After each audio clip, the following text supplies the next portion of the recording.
We are live. Hello, we have Giovanna, and how do you pronounce it? Maimone. Maimone. How bad do people butcher that name when they try to say it? They call me Giovanni too, and there's clearly an A at the end of my name. That's interesting. Hey, Giovanni. Maimone. Exactly, they say Maimone. Well, welcome. Thank you. Thanks for having me. So, like I said, this is about creative people and artists, so I love having artists in here and talking to them. How would you, what art are you into right now? What art am I not into right now? Is That's probably a a good better point. question. Yeah. Well, my main focus right now is writing, Mm-hmm. producing, and I do music on the side just for fun to keep me sane. Is it working?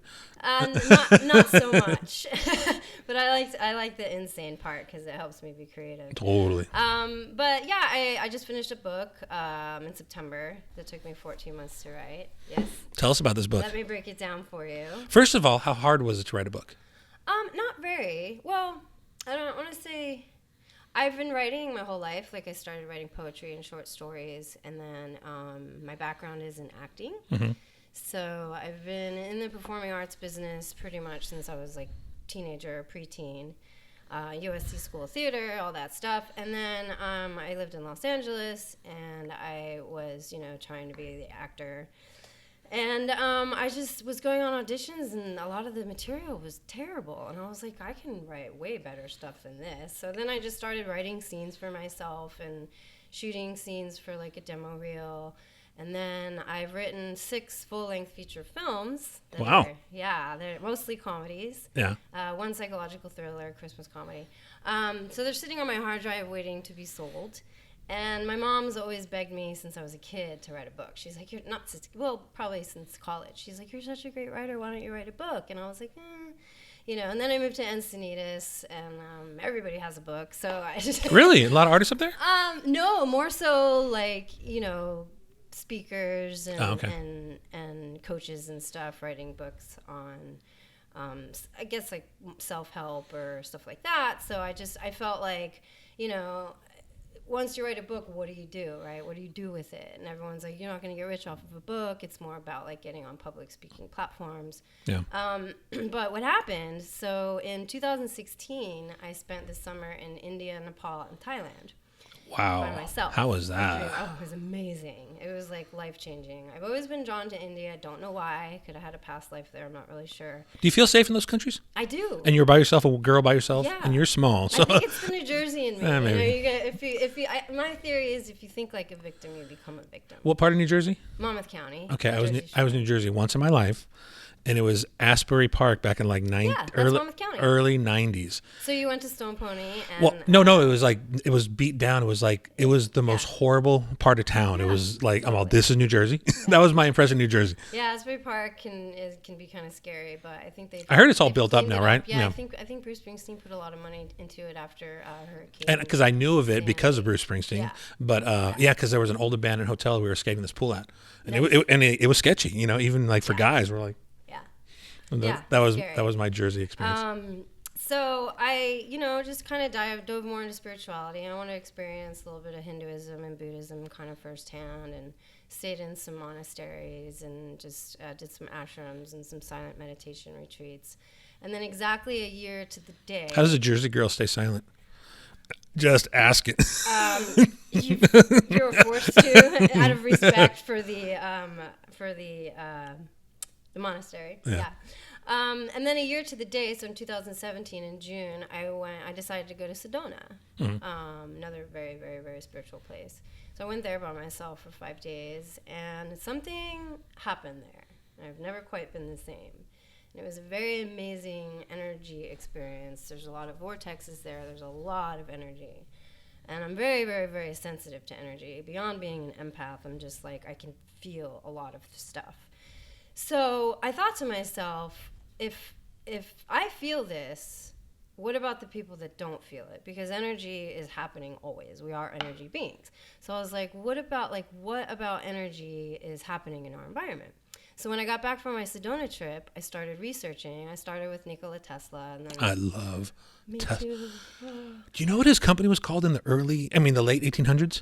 Maybe. Tesla wireless. Oh, yeah. In the 1800s, it was wireless. Oh, the man was so far. I mean, think about that. We're all wireless now the past 10 years. Yeah. He was 100 years before that wireless. That blows me away. Yeah, he blows me away. Yeah. He's an alien. I know, right? No, he was. He was, well, actually, so when he was born during a lightning storm. Really? I did not know that. Yeah, so maybe this, so, and I think the midwife said something like, to the mom, like, you're gonna have a demon devil child or something, like, or a genius, born in darkness or something like that. And she says, no, my son's always gonna be part of the light. So I guess like from birth he just was connected to whatever light, electricity. He was definitely had a connection with electricity. Unbelievable. So as I'm researching Nikola Tesla and I'm finding out about all these other scientists back in the early 1900s, I started going down a bunch of rabbit holes, and I found information that was like completely mind-blowing.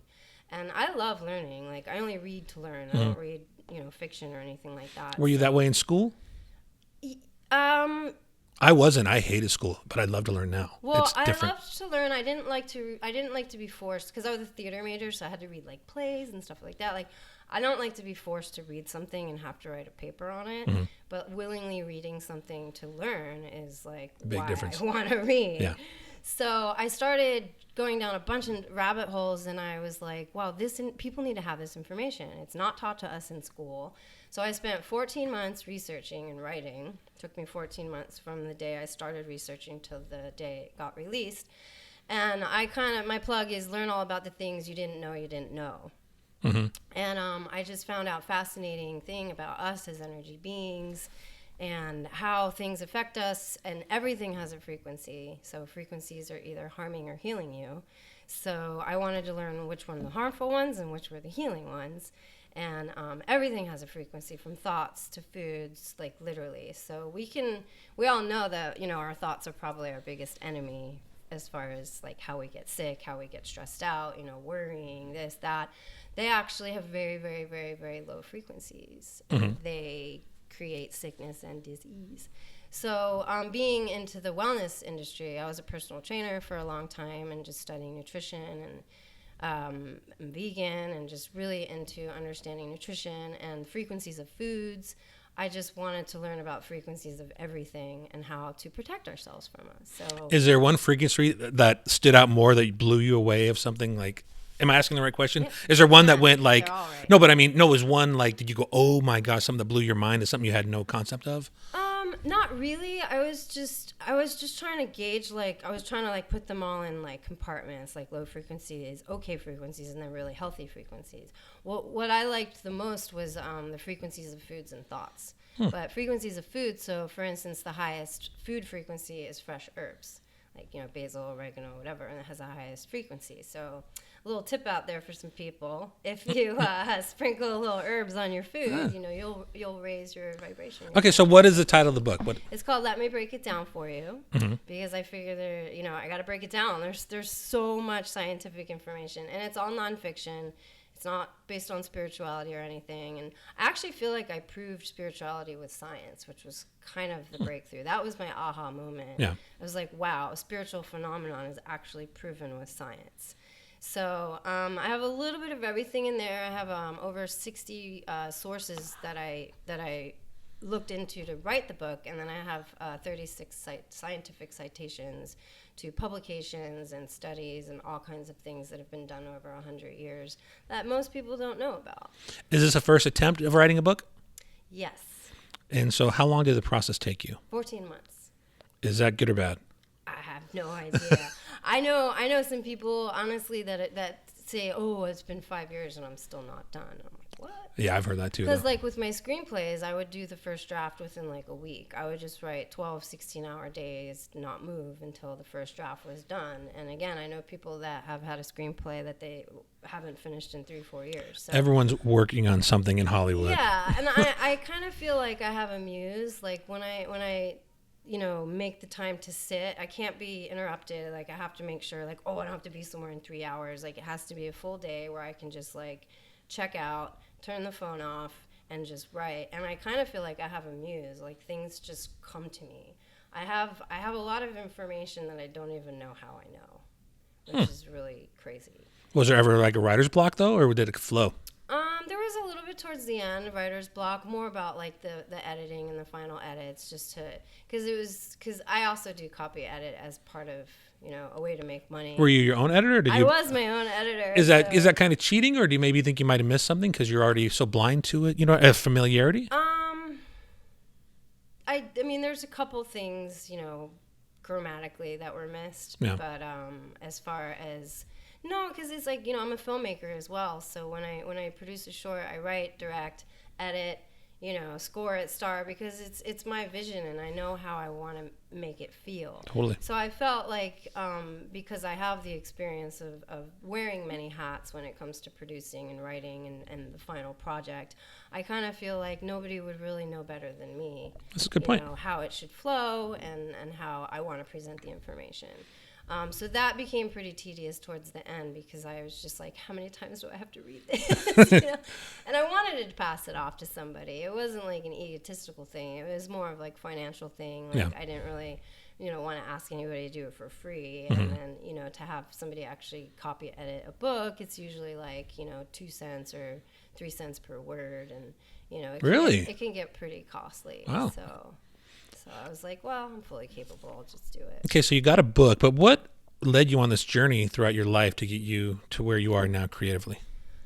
Well, I've always felt like I was here. I mean, everybody's here for a reason, right? But I have this special background story with my family to where I was the 4th girl born, and my parents only wanted 3 children, and the 3rd girl that they had only lived for a couple of days, so she passed away. So I kind of feel like had my sister not passed away, I would not have been born. And that kind of, feeling stuck with me ever since I knew, like, hey, I wasn't even really supposed to be here had my sister not had she stuck around. My mom had an IUD when she got pregnant with me. I was not wanted. Oh, really? No, I was the tumor. Oh, wow. So I feel that one. I know what you're saying. And my dad never got his boy. He had 4 girls, and my dad's name was Giovanni. So I got named after my dad. So that's why they call you it. Exactly. Giovanni. And I just kind of felt like I was here for a purpose. So at first, like, I wanted to be a famous actor so that I could literally, the only reason I ever What age did you think that? Since like 8. Wow. 6, 7, 8. And I was a really shy child. It was really weird. Like, I was the girl that, like, would, hug the mom's leg and, like, hide behind the leg and stuff like that. So I don't even know where it came from. I always said I didn't pick acting. Acting picked me.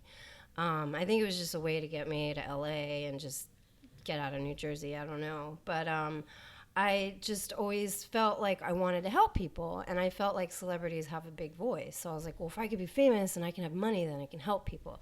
So my mission was always to help people. It was never to obtain lots of houses and cars and boats and planes. I just wanted to have money and the recognition so that I can help people. So that's kind of always been my journey, and that's what I feel that brought me to this book, was that I actually have information that can help people. I can help people understand their energetic environment. I can help people heal. But I still want, like, the funding to be able to help beyond that, like help homeless people, help build villages in other countries for children, help give them shelter, help give them education, So. I know. Like I said, I invented Blink, these picture hangers, and I say what I want that's going to be the gas money to fuel my mission. You know what I mean? Right. So that's I know exactly what you mean. Because Right. I want to do art programs for underprivileged kids. That's my goal. That's awesome. Just give them art, give them things they create. It out of school. Because I was blessed enough to have that in my life, and my mom nurtured that. So here, gave me the things to let me cultivate that, and paint and do whatever I want to do. A lot of people don't have that, so I want to give that to people that don't have it. Yeah. So I totally get what you're saying on that. So what kind of feedback have you got on this book? I've gotten amazing feedback, actually. There's a store in Encinitas called Earth Elements, and they actually have 6 locations throughout California. And the main manager of all 6 stores got a hold of my book. I actually went, like, literally door to door to, like, all these stores, and I'm like, hey, will you carry my book? Hey, will you carry my book? Hey, will you carry my book? And how humbling was that? It was pretty awesome, actually. But I mean, and I meant in a good way too, because like. Well, I always thought I was really bad at sales, but I was told if you really believe in what you're selling, it's not hard at all. Yeah. And I really believed, like, the more places I could get this information displayed, like, I'm doing some service. So it wasn't hard. It actually felt really great, and I just found, the one person who believed in me, and she got a hold of my book, and she called me, and she's like, this is amazing. Like, so I'm teaming up with them. I'm going to be doing workshops at all of their locations. Rad. Starting one at the end of this month, actually, June 27th in Encinitas will be my first workshop. So my hope is doing these workshops is to get people that I can consult. I can help them figure out what is in their energy, what is in their environment that is keeping them energetically stuck, and clear it. So it's not just a book signing; it's gonna like a whole presentation. It's not even a book. It's a presentation, the PowerPoint, and it's like an hour long. Very cool. Yeah, and I talk about frequencies in our environment, again, from foods to thoughts to stuff people know about, like EMFs, Wi-Fi, stuff like that. But I don't really think people understand how damaging they actually can be. Really? When is it? Do you have a date for the first one? Yeah, it's June 27th. Where at? In Earth Elements in Encinitas. Got that? Yeah. Yeah. So at 7 p.m. And then there's more to follow. They have one in Carlsbad, Huntington Beach, Idlewild, Palm Springs, and Big Bear. Oh, nice. Yeah. So I'll be hopefully doing a little traveling throughout the rest of the year and doing some workshops throughout that. And so how many have you sold so far? A little over 100. Yeah. It's it's been a rough road because I have them on Amazon. It's on Amazon Kindle and Amazon Kindle Unlimited. So for those of you who have Amazon Kindle Unlimited, you can read it for free. Yeah. So it's tough, because people look at it and they're like, oh yeah, it's really colorful, and I kind of get what it's about, but what I realize is when I do the workshops and presentations, people are like, I have to have that book. Yeah. So it's really just about getting people to understand what's in there for them to be able to purchase it. So that's kind of why I'm doing like live workshops and stuff, because it's like, people are drawn to it, and my artists did amazing work, but they still don't really know what it is. That's what's like with my hangers. Because people go, oh, hang a picture. Yeah. Then I showed that they go, wait, what? Exactly. Well, yeah. So, yeah. So that's the hardest part is educating people. It is. Educating the public is one of the hardest things about a new product or a new book or anything that they don't know about. Well, just educating people in general, because people are so stuck in what they believe, and they don't want to believe that something else could possibly be true. Because then they have to change their belief system and change their lifestyle. I read something that I read that what a brain scientist had this one thing. He goes, the brain is a big piece of lazy meat that wants to conserve energy. Well, that's it. I mean, it doesn't want to do anything. They want to just spoon fed. They don't want to waste any energy or anything. I don't want to change. I don't want to learn. And yet we poison it with all these toxic thoughts that we have, and then it stresses out, and then our body stresses out, and then we get sick. So you said what other kind of frequencies affect it? Like you said, like UHF and things like that. EMF? Well, actually, everything's EMF just means electromagnetic frequency. Yeah. I mean, we are energy beings. To go back to a question you asked, what was the most mind-blowing frequency? Because it just came to me. So the Schumann resonance, which is the Earth's heartbeat, so to speak. So that was measured by sending a signal through the Earth's ionosphere and how it bounces back, and it gives a frequency. Mm-hmm. And it was 7.83. And that was documented. I don't know the exact dates, but I want to say like either the 20s or the 40s. I don't know. It's all in here. The weird thing was two things.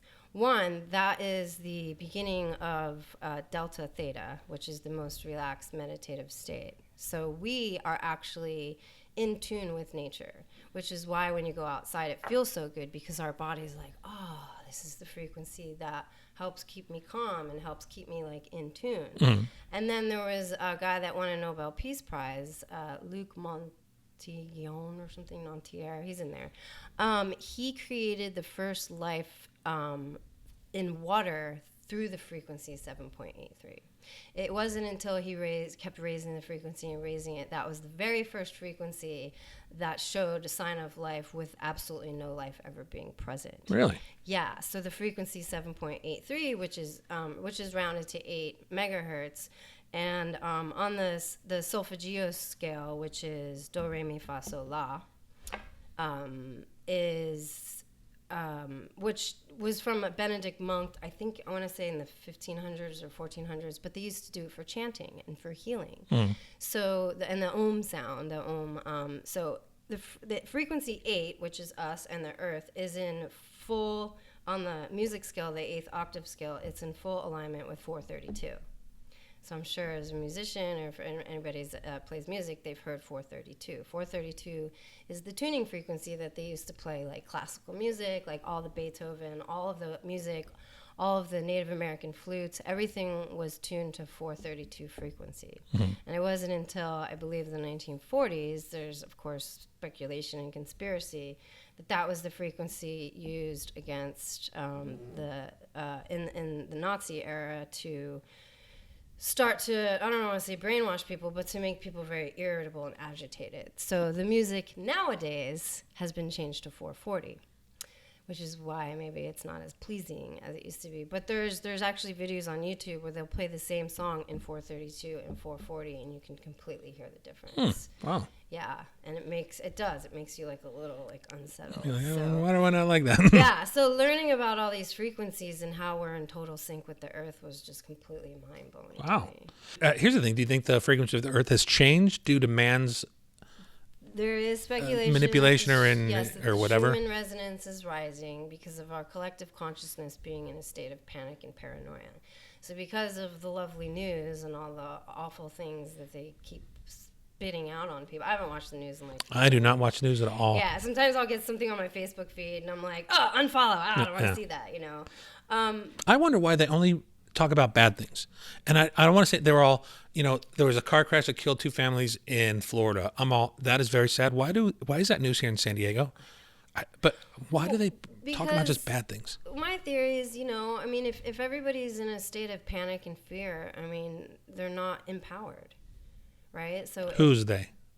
People in general are not empowered. So if we stay fearful and like, oh my God, there's all this scary stuff, we're not connected to source. We're not connected to ourselves. We stay in this like fear-mongering society. So, which is another reason why I wrote this book, because I'm like, people, like when we collectively as a society start to think in fear and paranoia, that frequency gets sent out into the universe and then everybody feels it. So, sometimes you can be like, God, I don't know why I feel so weird, like I love my job, I love my family, I love my kids, I eat healthy, I exercise, like why do I feel so weird? And it's like, well, there's an energy that's happening out there that is disruptive. It's displeasing to our energetic being. We are energy beings. So I think there's speculation that the Schumann resonance is rising, and that's causing more chaos, fear, sickness, disease. I think a lot of the mobile devices, the fact that everybody has a laptop, an iPad, a cell phone, there's so many signals being emitted daily. Bluetooth is so deadly and so dangerous. There's so many signals being emitted that the frequencies in our general vicinity are not healthy. And that's why we have like more cases of cancer and more stuff like that, because these frequencies are not what our body can like fully function from and be healthy. Yeah. So I'm not sure. The Schumann resonance has been measured to be higher, but there's also scientists that are saying, no, that's not true. So I don't really have that answer, but I do believe collectively our frequencies are getting to be a little not on the healing side. They're getting to more the sick side. So. Okay, so I got a question for you. Yeah. This is your first book. Yes. Now, what would you say to someone else who's working on a book or thinking about writing a book? What advice would you give to a first-time author?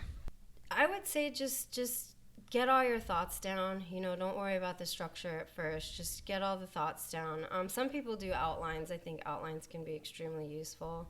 I also feel that physically writing and not typing, at least for like the outline, there's something associated with our mind when we physically write and we read what we're writing that we become more personally attached to it.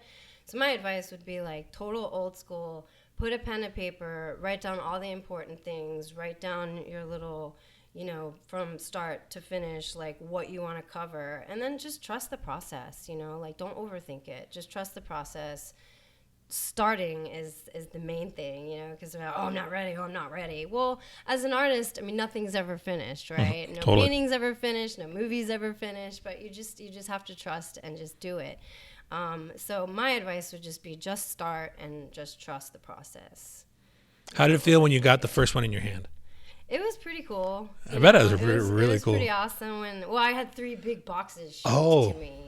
That's awesome. Like all these boxes showed up at my front door, and I was like, oh, there it is. And then I opened it, and I was really happy with the quality. Like it's super smooth, and the pictures are really bright, and the paper's shiny. So I was like, yay! I was really impressed with the quality of the printers and stuff like that. But it was pretty surreal. That is awesome. That's a great accomplishment.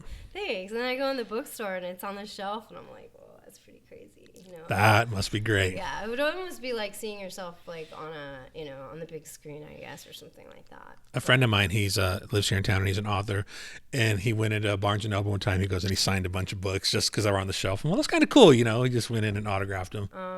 It's just so exciting to know that this information is getting into people's hands more so than the fact that I have a book. It's like I have a book that has great information, so let's just. If I sell it, it's not the excitement of selling it. It's the excitement of, wow, somebody else is going to have this information. Yeah, that is very cool. So. All right, and for you, I have here a pack of 24 Blink picture hangers. Sweet. You said you just hung some pictures, all right? You could have used these earlier today or yesterday. And I leveled them. Everyone has a level on there. It just makes it so easy. You see my tagline on the front? On the front of it? We take the anger out of hanger. Oh, come on now. As a writer, you leave me hanging right here. Oh, I was looking. Nice. As seen on TV? Oh yeah, awesome. I've been on HSN a few times. That's awesome. Thank you. But yeah, but it's part of my creative process because I hated hanging pictures. Everyone does, so then there's got to be a better way. And typical, bleh. There it is. Awesome. Okay, so you brought in a T-shirt. I did.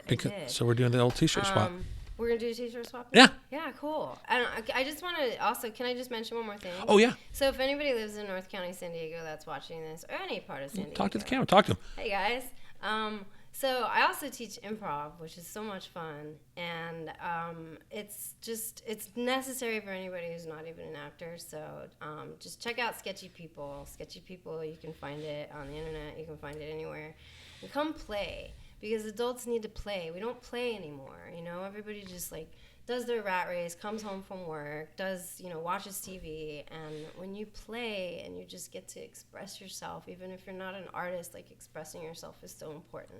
I will put links in the description below of all the things you like, your book, for your Sketchy People, and anything else you want to put down there. We'll add that to it. Cool. So you want my T-shirt now? Huh? Yeah. What T-shirt you got for us? So there was an artist that made this shirt, and she did a painting, and then her husband had the shirts printed. Really? And I looked at it, and I made it was like, oh yeah, that looks like me. That looks like something. Show us so they see it. It says, "Don't tread on me." She has peace signs as boobies. Nice. I think it's more about women being suppressed and not really being kind of shoved in the corner. So this well, here you go. Even though but everyone who brings it, you got to sign that shirt because you're bringing it in, and then you're gonna go pick one for your collection. I'm not claiming to be the artist. No, we sign that, but because right here. Okay. Hold it tight for you. It's just a nice, fun little thing. Ooh, that's a signature, girl. Yeah, it's on the back of my book too. Awesome.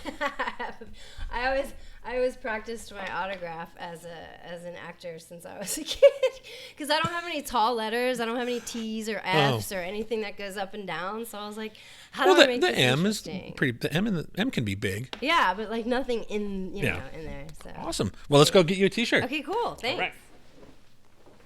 All right. I think T-shirts are a lost art, and there can be some really amazing things printed on them. Oh wow! What is this? Is this Mario Brothers? Yes, it is. That's the when you get extra life. This is mushroom, though, right? Yep. Yeah, I like mushrooms. All right, so that's your shirt. I like magic mushrooms. All right, that's your shirt. Magically delicious.